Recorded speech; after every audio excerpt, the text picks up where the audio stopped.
আসসালামু আলাইকুম, সবাই কেমন আছেন? আমি আইব খান, ভাই বোন ফার্ম হাউস। দেখেন 100% বালুতে যারা ওয়ান হাইব্রিড ঘাস চাষ করছি, খুব ভালো ফলন হয়েছে। অবশ্যই সার প্রয়োগ করতে পারি নাই টাইম মতো, যখন বৃষ্টি হয়েছিল ওই টাইমটায় সার প্রয়োগ করা দরকার ছিল, করতে পারি নাই। তারপরও দেখেন খুব ভালো ফলন হয়েছে। পুরা 2 মাস বয়স, এর মাঝে কিছু ঘাস কাটিং উপযোগী হয়েছে এবং সাইডে যেগুলো এগুলো আপনার এই হয়েছে উচ্চতা 5 ফিট 7 ফিট। উচিত ছিল আপনার গোড়ায় মাটি দেওয়ার, মাটি দিয়ে বা বালু মাটি দিয়ে এরপর সার দিলে কাজ হইতো। মানে অযত্ন থাকলে তারপরও বালুতে ঘাস চাষ হয়।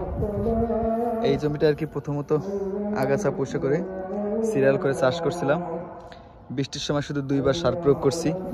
সারের পরিমাণ কম দেওয়া ছিল এবং আগাছা আর পরিষ্কার করিনি। আগাছা পরিষ্কার না কারণে দেখেন আগাছা হয়েছে বেশি, কিন্তু ঘাসগুলো খুব ভালো হয়েছে। আপনারাও আপনাদের বালু মাটিতে এ ধরনের ঘাসগুলো চাষ করতে পারেন, বিশেষ করে Indonesian smart নেপিয়া, Zara one, elephant hybrid বা গুয়াতেমালা হাইব্রিড। তাহলে সর্বোচ্চ এবং ভালো ফলন পাবেন ইনশাআল্লাহ। আল্লাহ হাফেজ।